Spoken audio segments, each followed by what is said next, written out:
Ava steals the wrong table, then locks eyes with the single dad who's about to save the room.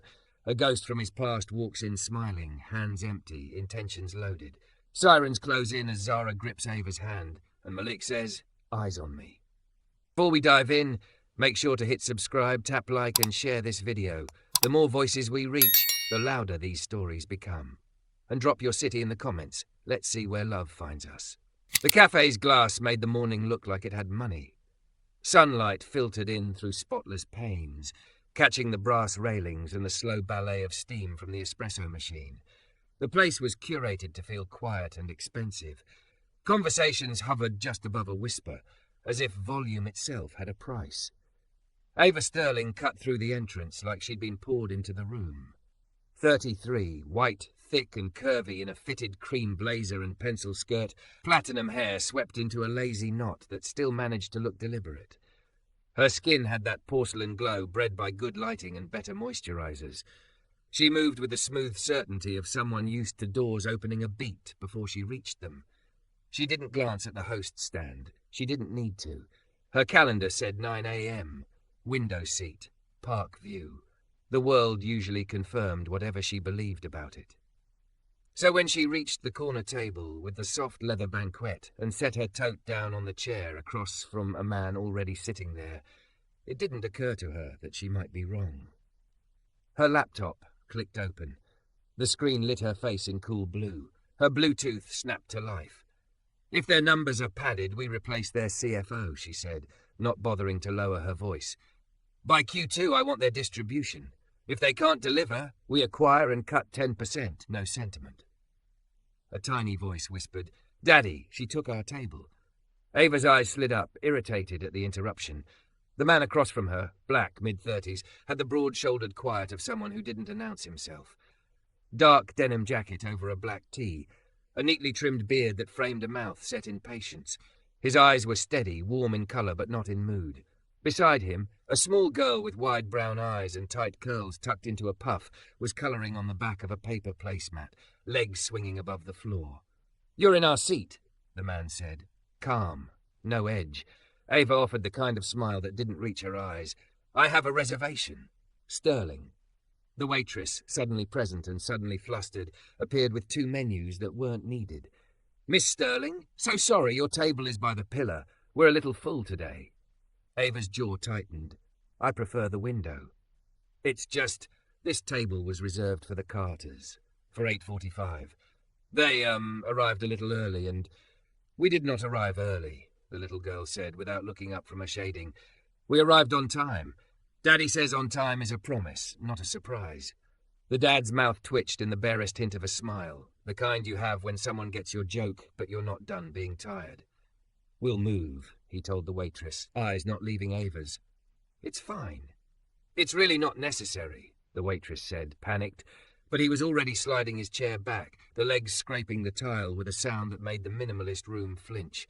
"It is necessary," Ava said, because it felt like a correction more than a statement. She lifted her coffee cup, when had it arrived, and realized it wasn't hers. There was lipstick on the rim, not her shade. She put it down abruptly. "Come on, Z," the man said gently, setting his palm on the small of his daughter's back as they gathered the napkin and the handful of crayons. "We can sit anywhere and still eat pancakes." "Are we moving to a worse chair?" the girl asked, suspicious. "A different chair," he said. "Different isn't worse."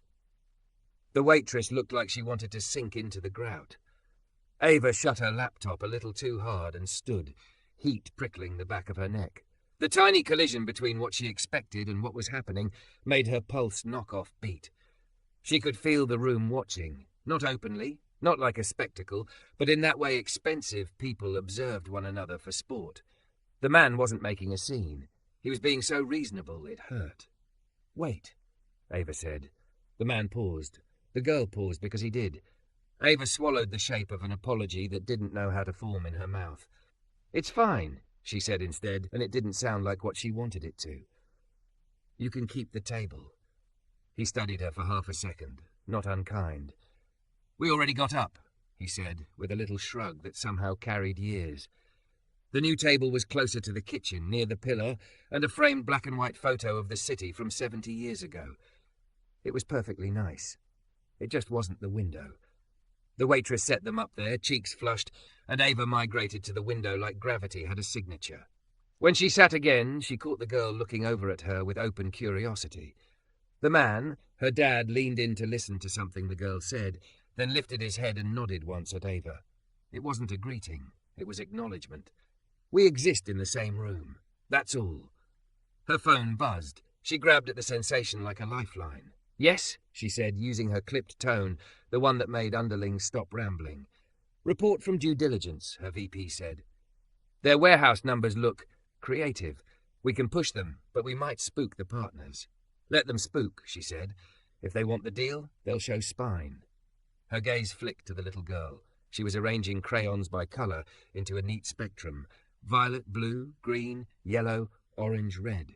Besides, she added, almost on impulse, there's no growth without discomfort. You sound like the poster above the HR candy bowl. Then tell legal to embroider it on a pillow, she said, and ended the call before the laugh could land. The waitress brought water. Ava nodded, without seeing her. She reopened the laptop, forced her attention into the spreadsheet that was supposed to reassure her. Rows of numbers lined up like soldiers. Everything in her life could be sorted if she pressed hard enough.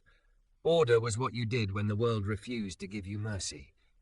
The little girl dropped a crayon. It rolled under Ava's chair and thunked against her heel. Ava glanced down. The crayon red was jammed near the back of her pump. She looked up to find the girl at the edge of her table, eyes big, trying not to touch anything. May I? The girl asked. Zara, the man warned, not sharp, just a reminder of boundaries. It's fine, Ava said. She bent, freed the crayon, and held it out. The girl came closer and took it carefully, like it might break in her fingers. Thank you, she said solemnly. Red is for strawberries and stop signs and hearts. Z, her dad said again, a smile under the word. And for losses, Ava said before she could stop herself. The girl tilted her head. Losses? Never mind, Ava said lightly, but the word hung in the air like a thread pulled from a sweater.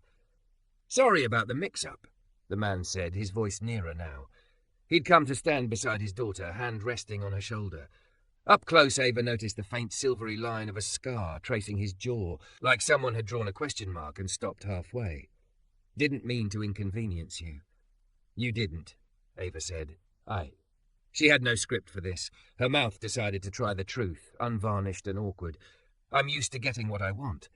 He huffed a quiet breath that almost was a laugh. I'm used to teaching someone that wanting and needing aren't twins. The girl beamed up at him like he'd told a joke just for her. We need pancakes, she said. He nodded. We definitely need pancakes. The kitchen door swung open and the smell of butter and sugar brushed over them. Beyond the window, the park unfurled in green, joggers cutting neat diagonals through it like moving commas. Ava's fingers hovered over her keyboard, then fell still. What's your name? She asked, surprising herself again. Malik, he said. This is Zara. Ava. I know, he said, and when she blinked he added, the waitress said your name. He didn't say Google. He didn't say headline. He didn't say the story that had briefly made rounds a year ago, the one where her company's valuation jumped and everyone suddenly had an opinion about what she owed the world for surviving it. Zara considered her carefully. You don't look mean up close, she announced. Z, Malik murmured, but his eyes warmed, apology and humour intertwined. It's okay, Ava said, the edges of her mouth softening. I can be mean. Sometimes that's the job. Sometimes, Malik agreed. Not always. The room's temperature shifted by a degree, subtle but real. Ava felt it against her skin like the ghost of a breeze. She closed her laptop fully. The click sounded louder than it should have. A commotion snagged the cafe's attention.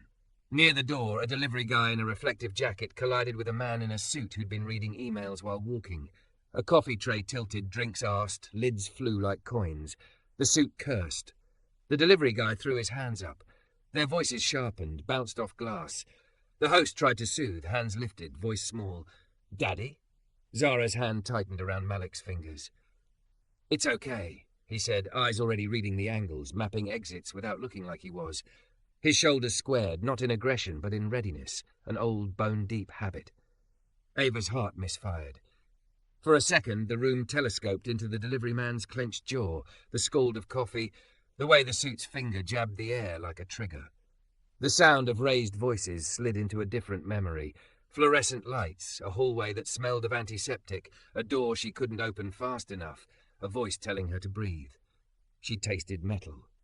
The delivery guy's elbow knocked a glass off a nearby table.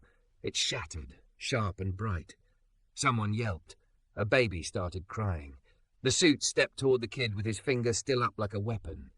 Malik didn't look at Ava. He didn't need to. He squeezed Zara's hand once, a signal, then released it to the waitress with a nod that meant, keep her here. He stepped toward the door with the deliberate ease of someone who had been in rooms where panic had an echo and had learned not to add to it. Ava found herself standing too, palms damp, pulse chaotic.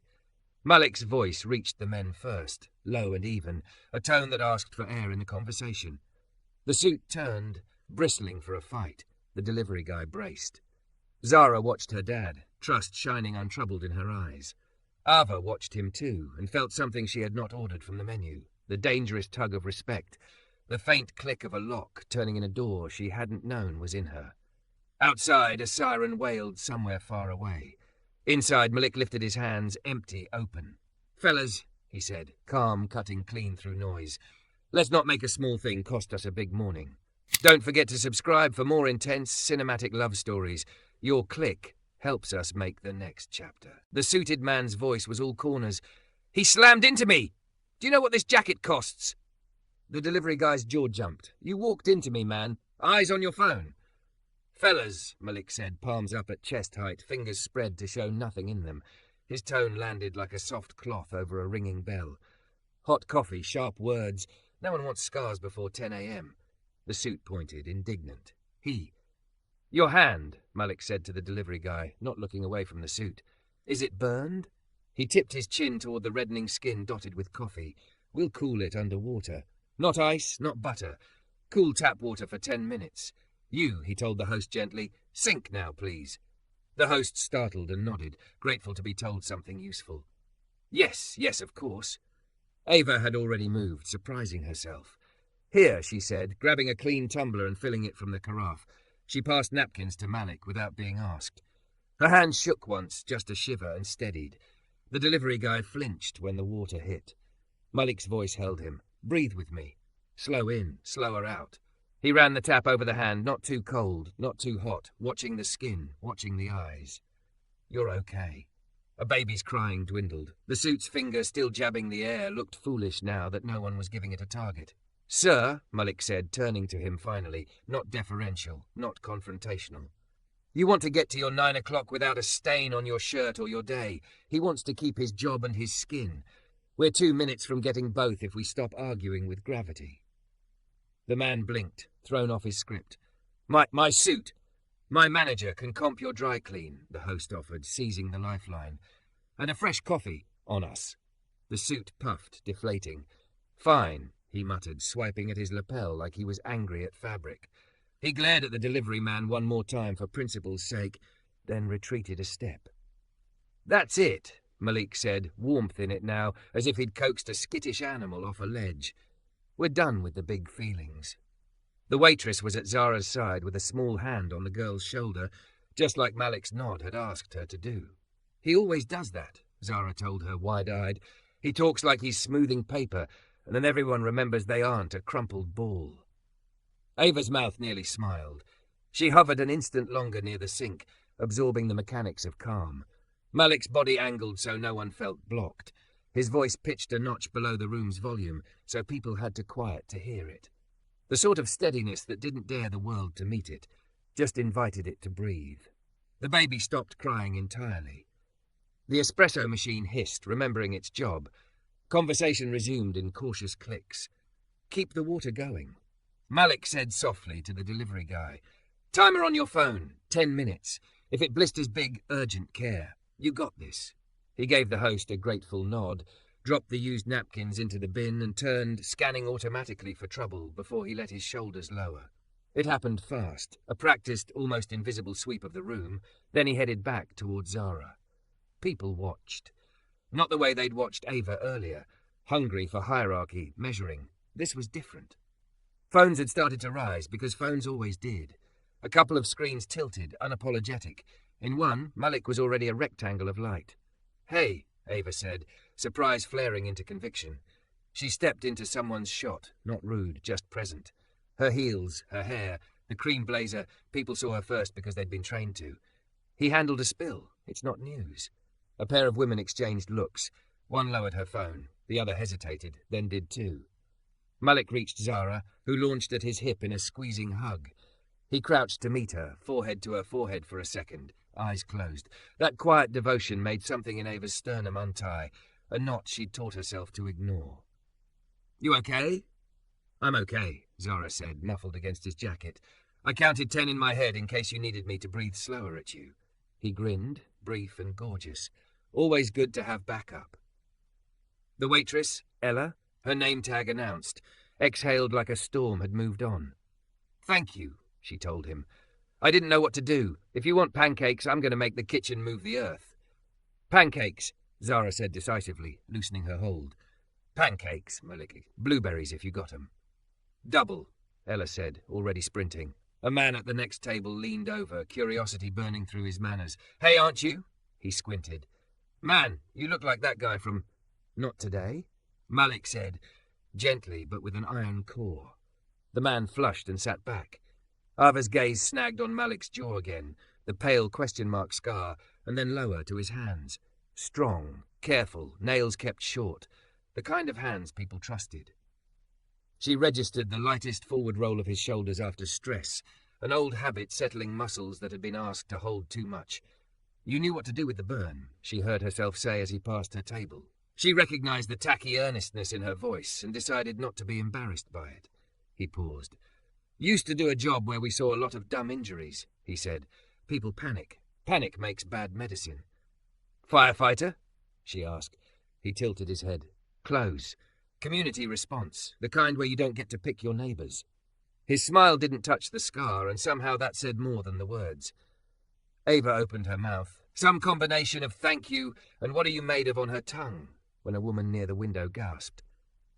"Oh my God," she said, phone cupped in her palm like a secret. "It is him." Heads turned like sunflowers to a light. The woman flipped the screen outward. A paused news clip filled it. Lobby security footage of a man pinning another man to the marble, one forearm across the stranger's chest, the other hand holding the stranger's wrist flat on the floor until a gun skittered away. The chyron ran ugly. Community chaos, security guard or street thug? In the still, the pinning man's face was blurred, but if you'd seen Malik for more than 30 seconds, you'd recognize the geometry of his frame, the way his knees bracketed safely instead of crushing. Ava's lungs forgot to work for a beat. "Where?" She caught herself before the word sounded like accusation. "When was that?" "Last year," the woman said, suddenly gleeful with owning a piece of story. "South Shore Towers. This guy." She squinted at Malik, then back at her phone as if the pixels had to ask permission to match flesh. "You tackled him. Then the cops showed up and—" She made a vague gesture, a mix of praise and indictment. It was messy. Malik's face went still, like a lake that had been practicing for this wind. Zara's hand found his without looking, fingers threading through. Ava knew what it felt like to have strangers narrate your life from a clip. The flattening, the certainty of people who weren't there. She remembered a headline that decided she'd gotten lucky rather than worked. A reporter who had smiled while asking if her mother's illness had made her soften. She remembered the powerless fury of being manufactured for someone else's consumption. "Put it away," she told the woman. Calm, not cold. "He's having breakfast with his daughter." The woman blinked. "I didn't mean—" "Then don't," Ava said, level. "Let him be a dad, not a clip." A tiny silence followed, bright and fragile. The woman's mouth pressed thin. She lowered the phone. "Thank you," Malik said to Ava, not looking at the woman, not taking the bait of being gracious for a courtesy he hadn't asked for. He squeezed Zara's hand and angled them both back toward their table by the pillar. "Blueberries and chocolate chips," Ella announced suddenly, as if the universe had demanded a hard pivot to joy. "I made the kitchen sin a little." Zara lit up. "Daddy, chocolate is medicine, too." "Different kind," he said, amusement returning like a shy animal. He pulled her chair out and she hopped up, already narrating which pancakes would get which syrup drips, For a few seconds, the room pretended that was all the story there was. Ava sat. Her laptop waited for her like a child she'd left in the car. She didn't open it. Her hands lay one over the other, rings glinting, and for once in a long time she let a moment exist without capturing it, optimizing it, winning it. Her phone buzzed. A text from her VP. Press is sniffing around about the Pixelton deal. They want a quote. Another. Also legal says your language yesterday and that all hands could be misinterpreted.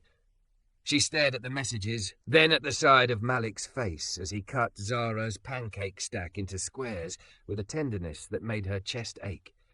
She thought of all the language in her life that had been misinterpreted, starting with things she'd said to herself when she was 19 and hungry, and certain that making it meant never needing anyone. The cafe door chimed.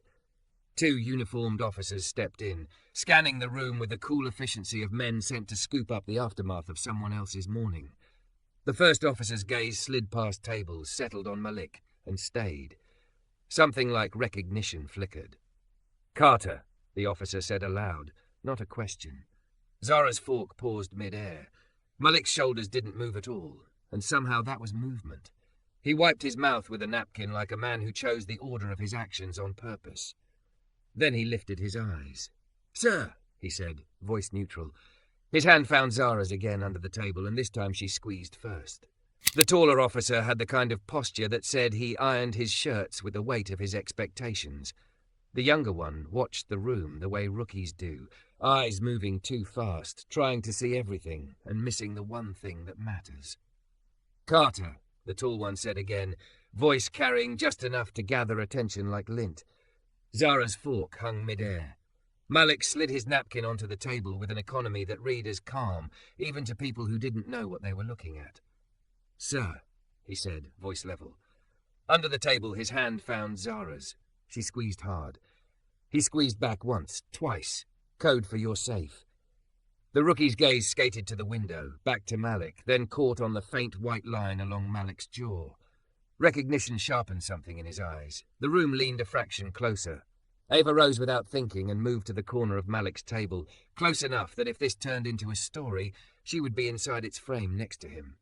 She didn't know what she would do with that, only that she was done letting rooms decide who got to be protected. "We'd like a word," the tall officer said. "Outside." Ava heard the thin tear of panic opening in Zara's breath.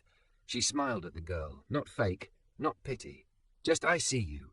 Your pancakes are going to get cold without you," she said, as if nothing in the world could interrupt such an ordinary miracle. Before the officer could reply, a sound ripped the air, a strangled, awful rasp from 2 tables over. An older man in a navy cardigan clawed at his throat, eyes bulging. His wife's chair screeched. "Arthur?" she gasped. His face went from red to a draining grey, the colour panic wears when it goes hunting for oxygen. "Choking," Malik said, already moving. He was gentle, removing the man from his chair, efficient sliding behind him. "Sir, I've got you. Ready." He braced his feet, arms around the man's midline. "In and up," he coached himself aloud like a mantra. A thrust, controlled. Another. The man convulsed, a thin wheeze escaping, then nothing. A third thrust. A chunk of bacon launched, skittered across tile like a guilty thing. The man collapsed forward into a ragged breath that sounded like life returning from a far room. His wife burst into tears, one hand slapping to her chest, relief playing through her like an aftershock. The rookie had his radio halfway to his mouth, then lowered it, a little stunned. The tall officer stepped back to give space without being asked. Phones rose, because that's what phones do, but less this time.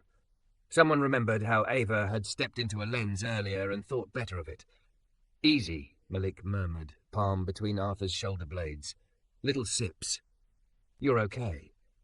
He waited until the man's breath steadied, then looked at the wife. "Water. Small sips. No bread. He'll be sore. If you want to be extra safe, urgent care for a check. You did good." "You." The woman couldn't finish the sentence. She touched Malik's arm the way you touch a banister after a bad stare.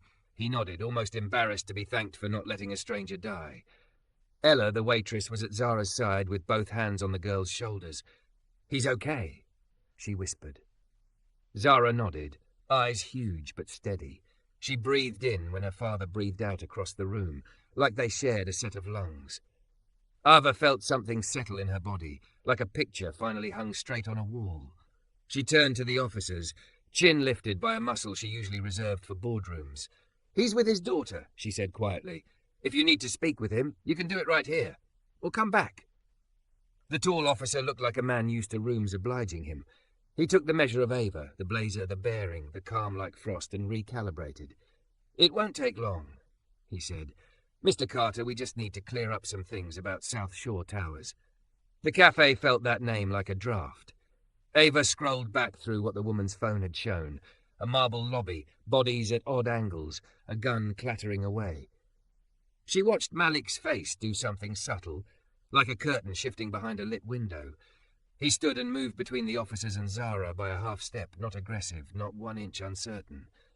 "Z," he said, eyes on the officers. "Count the blueberries for me." Zara's voice quivered but obeyed. 1, 2, 3, 4. Ava slid into the empty chair beside her. "I'm terrible at counting chocolate chips," she confided. "You better check my math." Zara's mouth twitched toward a smile that didn't say I'm okay so much as I will be if the world cooperates. Malik faced the officers. "Say what you need to say." The rookie, Alvarez, his nameplate read, cleared his throat. "Last year you pinned a suspect in the tower's lobby. Gun recovered. There was controversy around the arrest." "There was lying," Malik said, not raising his voice to meet the memory. "By a man with a badge who didn't like that a civilian got there first." Alvarez flushed. The tall one cut in smoothly. "Internal Affairs reopened their review. The state's attorney is moving ahead on some related charges. We need your statement officially. Again." "You had my statement," Malik said. "We need it on record without the noise." The tall one's gaze flicked toward the room, toward the phantom of the headline that had tried to cut Malik into a simpler shape. Ava felt her heartbeat in her teeth. "You called him across a café like you were serving a warrant," she said. "If you want without the noise, perhaps don't create it." Alvarez looked a little mortified. The tall one's jaw worked. He wasn't accustomed to being corrected by a thick, curvy woman in a cream blazer who appeared to own both the moment and the oxygen in it. "We can come by the station later," Malik offered, not to appease him, but to move the morning forward. "After I feed my kid." The tall one nodded, chastened more by the save he'd just witnessed than by Ava's announcer voice. "Fair enough." He hesitated, then added, quieter, "For what it's worth, my sister lives in that building, if you hadn't." Malik's eyes flicked up. A beat of something passed between the men that didn't require thanks. The officer tapped 2 fingers against the brim of a hat he wasn't wearing and moved toward the door. Alvarez lingered.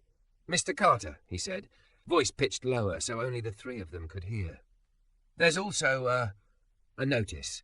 The man from the lobby, Thompson, made bail pending the other case. "Conditions say stay away from victims' families. He's violated before. We've had reports that he's been circling." Alvarez's eyes darted to Zara and away. He swallowed. "Just be careful." Ava felt the word circling like a temperature drop. Malik's face didn't change, but his body made a tiny adjustment, weight balanced, awareness expanding to every pane of glass in the room. "Thanks," he said. "We'll be careful." Alvarez looked like he wanted to apologize for the world and couldn't. He left. Zara finally spoke, very small. "Daddy, is the bad man coming here?" "No," Malik said. "No, maybe. No, probably not. I'm right here." Ava kept her mouth shut until the officers were fully gone. Then she turned her chair so her knees faced Malik's. "How did you know what to do?" she asked, and meant the Heimlich and the whole morning. He exhaled slowly, eyes on Zara, measuring what she could hear and when. "Before Z," he said softly, "I was EMT, South Side. Long nights, longer stories. You learn to make your voice a tool, or you break your throat shouting into chaos." "You left?" Ava asked. His gaze slid to the window, to where the park made a green promise it couldn't always keep. "My wife worked front desk at the towers. Naomi." The name unfurled like a ribbon he'd kept folded too long. "Her ex showed up with a gun. I was bringing Z to see her after shift. Wrong day to believe in routine." He touched the scar on his jaw like it itched in old weather. "I got him down. Cops came in hot. Their sergeant shoved me, told me to stay in my lane. I didn't. Somebody clipped the footage just right, and the internet did what it does." "And Naomi?" Ava asked, quiet as breath. He blinked. When he opened his eyes, They were clear. She didn't make it. No drama, no tremor, just a man who had gotten at wrapping a word in enough gauze to live with it.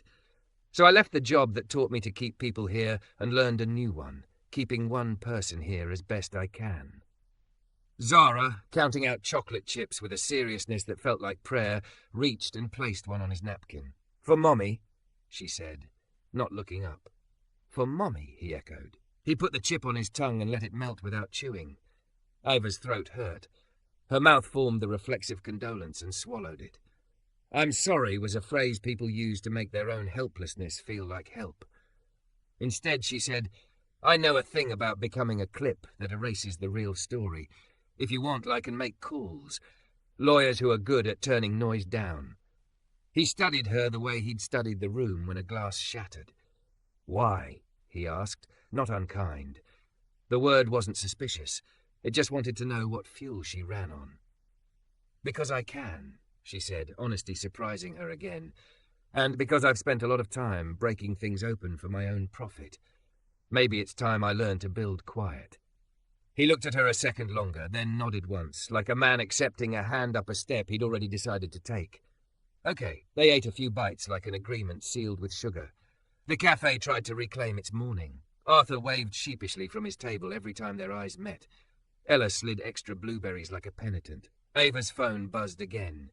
Press wants comment about Tower's video resurfacing, her PR lead texted. "Do not engage." She turned the screen face down. Outside, a cyclist rolled past the window, reflected in the glass as a smear of motion. Ava's gaze snagged on a second reflection, someone standing still where motion should have been. A man across the street under the elm, hands in the pockets of a coat too warm for the weather. He wasn't looking at the café. He was looking at the reflection of the café.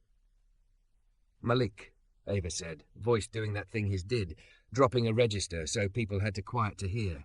She didn't look at the man. She looked at Malik's eyes as they widened by a millimeter until the world came into focus there. He didn't turn his head. He didn't need to. He caught the reflection in the glass the way a person who's learned the hard way watches shadows. Zara slid her hand into his. He squeezed, once, twice.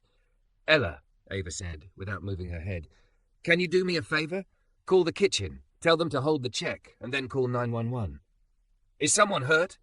Ella whispered, throat closing around fear. "Not yet," Ava said, and it was almost a promise. The cafe's glass held the man like a faulty mirror, coat too warm, hands buried, gaze fixed on the reflection instead of the room. The city kept moving around him the way water moves around a rock, pretending it isn't rearranged by the obstacle. Ella's hand flew to her mouth. Her other hand reached for the phone at the host's stand. 911, she whispered, half to the keypad, half to courage. "Seat switch," Malik murmured, already sliding his chair so his body made a clean line between the door and Zara. Back to the wall, eyes on exits. He didn't look rattled. He looked like a map unfolding. He angled his chair, knees clear, hands visible on the table. No sudden moves, nothing to misunderstand. Ava moved without asking permission, not because she was entitled, but because she was useful. She took the aisle seat beside Zara, set her hand palm up on the table where the girl could see it. "Hey, partner," she said softly. "We're a team right now." Zara fit her small palm into Ava's, trusting like a practiced leap. She watched her father in the window's reflection and matched her breath to his, count in, count out, as if the air between them were a rope they both held. The door chime sounded ordinary when the man came in. Ordinary is sometimes the most frightening sound in the world. He scanned the room and smiled in a shape that had too many edges. "There he is," he said, voice pitched for friendliness and failing. When his eyes cut to Zara, something mean and private flashed. "Family breakfast. Cute." "Stop there," Malik said. "No heat. No apology." His chair didn't move. His voice did the moving. "You're violating your conditions." The man tutted as if they were discussing restaurant policy. "Lawyers," he said. "Paperwork. You know how it is." He took 2 steps, slow. Ava stood, not blocking Malik, just widening the shape of the boundary. "This is private property," she said, that boardroom tone used like a shield for once instead of a cudgel. "You're trespassing. The police you've already met are on their way back." She had Alvarez's card from the officer's quick apology. She'd asked for it on instinct. Her thumb moved fast now. typing a text with the cafe's name and the word here. The bubbles jumped. En route. The man's eyes flicked to her. He took in the blazer, the stance, the way the room gave her space. "Look at that," he said, smirking. "Upgraded your security, Carter. White and expensive." "Words are free," Malik said. "So is leaving." Someone near the door coughed a protest, then remembered there were better uses for their breath. Phones rose again, but not like before. Not hungry. Bearing witness. Even the sweeted man from earlier, still blotting his sleeve, held his phone vertical but kept the lens low, like he understood that evidence is a service, not a spectacle. "Naomi would have wanted Z to know me," the man said, performing the name like he owned it. He slid his hands out of his coat pockets. Empty. He held them up like a parody of surrender. "I'm just here to talk." Zara's grip tightened on Ava's hand. Ava squeezed back. Steady. "Eyes on me," Ava said just to her. "How many blueberries did Ella smuggle? Be brutal." "Brutal." "Count again." 53, Zara breathed. "No, 54. "Good," Ava said. "Add the chocolate chips in your head. Beat me to 100. Malik's voice dropped a fraction. "You're not here to talk, Thompson." He didn't say the name like a challenge. He said it like a door closing. "You're here because you can't stand that a story continued without you." Thompson's lip curled. "Cute lines, hero." A siren far away started a bright thread through the air. It came closer, knitting its way down cross streets until the cafe's window began to hum. 3 steps back, Malik said. He didn't bark it. He didn't make it a dare. Command, even. Now. For a second, the man almost did. The authority in the tone, the rooms gathered, held breath. Something in him remembered gravity. Then the petty engine that had driven him here revved. He took a half step forward, quick and jerky. Malik rose. He didn't lunge. He simply stood into his full height and let the space rearrange around the truth of him. A man who knew exactly where his body began and ended, and what it could do if it had to. "You're done," he said. "Hands where they are, eyes on me. Do not look at my kid." Thompson's face changed. Not fear, humiliation. It's the more dangerous twin. His mouth opened around something that started with a slur and ended in a threat. "Arthur," Ava said without turning, "pull the door for our guests, would you?" The older man from the bacon incident stood up so fast his chair wobbled. He moved to the handle and planted himself there, spine straight. The suit from earlier flanked him, suddenly team human. Ella's voice shook into the phone, but it didn't break. Yes, they're here now," she told dispatch. "Front of house. We're safe." Thompson pivoted like a trapped animal, measuring angles. His hand twitched toward his coat again. Instinct, habit, muscle memory. He caught himself and froze. Somewhere deep in his lizard brain, a calculation finished. If there's a weapon, you leave in bracelets or worse. If there isn't, you leave in embarrassment. He chose the thing he could live with. He grinned, empty. "Another time," he said, backing away. "You can't hide forever, Carter. I always get what I—" The door opened on the last word. The tall officer stepped in like a man who'd just been given a chance to redo a bad first impression. Alvarez was at his shoulder, eyes alert, radio clipped and quiet.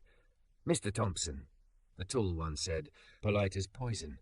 "We were hoping we'd see you tonight. Lucky us." Thompson's mouth fought to make a new plan and lost. "I didn't do anything," he said, almost sing-song, as if the lie counted more if it sounded like a nursery rhyme. "Bail conditions," Alvarez said, calm. "Judge's words, not mine. Hands behind, please." There was a flash of resistance, almost theatrical, and then the click of cuffs that sounded like punctuation. The room exhaled in one long draft. As they guided Thompson out, the tall officer paused, turned to Malik, and pitched his voice so the phones would hear what needed hearing. "For the record, Mr. Carter did exactly what we asked good citizens to do. Kept the peace, protected his family, called us, waited. He also saved a man from choking earlier. That's on the record, too." It wasn't absolution. It was alignment. Malik dipped his chin, a nod that contained relief and nothing like victory. Alvarez's gaze met Ava's for a beat. She lifted her phone to show the sent text.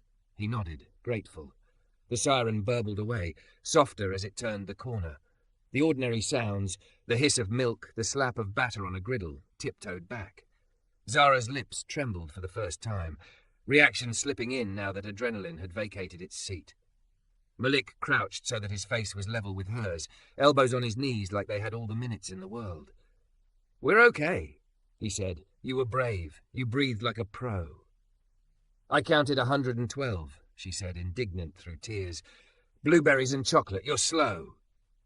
I'm ancient, he agreed gravely. You'll have to keep me forever. She threw herself at his neck, and he folded her into him, the sort of hug that teaches the body what safety feels like so it can recognize it later. Ava stood there with her hands empty and full at once. She didn't reach to touch them. She let the intimacy exist without her in it. Then she cleared her throat. I owe you both an apology, she said, voice steady, for the table, for assuming the room belonged to me. It didn't. It never does. People do. Malik straightened, Zara still clamped to his side like a koala. Accepted. He meant it, not a performance. Most people double down when they're wrong. You didn't. Most people don't turn a café into a clinic and a classroom in the same morning, she said. You did. Ella landed pancakes again as if this were a normal act of service after a not normal morning. Everything's on the house, she announced, then blushed and looked at Ava. I mean, unless. Ava shook her head.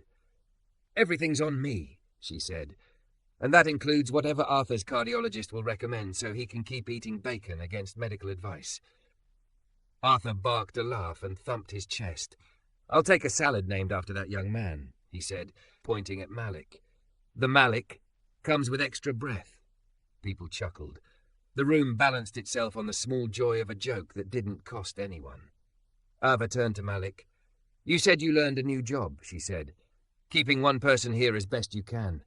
Can I offer you a project that might make that job easier on a lot of other dads? He raised an eyebrow.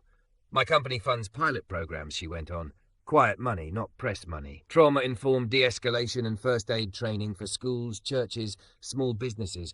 On-site kits. Stipends for childcare so single parents can attend.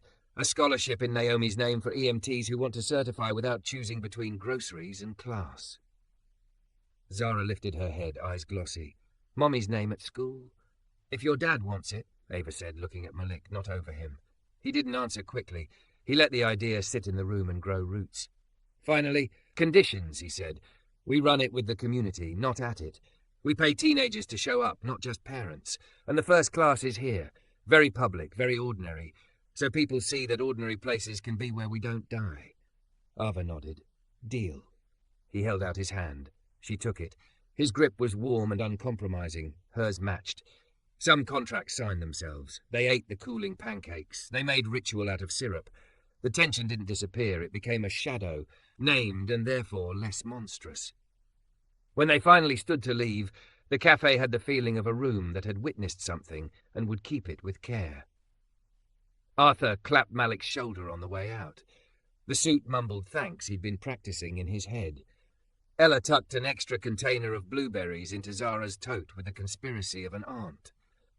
Outside, the park kept its promise of green. The city was still what it had been, tender and dangerous, indifferent and available. Malik adjusted Zara's backpack. Ava shrugged out of her blazer and folded it over her arm, suddenly bare-armed, less armoured. I'll text you the lawyer's number, she said, and a draft plan by end of day. You'll shred it. I'll thank you. Look at you, he said, that half-smile back, learning to need. Look at you, she answered, learning to let someone help. Zara wedged her small hand into each of theirs, a bridge that required no negotiation. Are you coming to the swings? She asked Ava, fiercely hopeful, like she understood that play is where people tell the truth easiest. Ava glanced at her phone, buzzing with PR pings, board questions, a world that wanted her in a different window with a different view, and then powered it down. The screen went black. Her reflection looked back. Same woman, skin flush with the audacity of feeling. Yes, she said, but I'm very bad at counting chocolate chips in midair. We'll teach you, Zara decided, tugging them both into motion. They crossed the street together. In the cafe window behind them, their shapes became 3 smudges of light before disappearing into the day. The wrong table had turned out to be a doorway. Sometimes you sit in the place you don't deserve and the universe seats you anyway, then expects you to earn it. Ava did not have a plan for that, which, she realized, might be the point.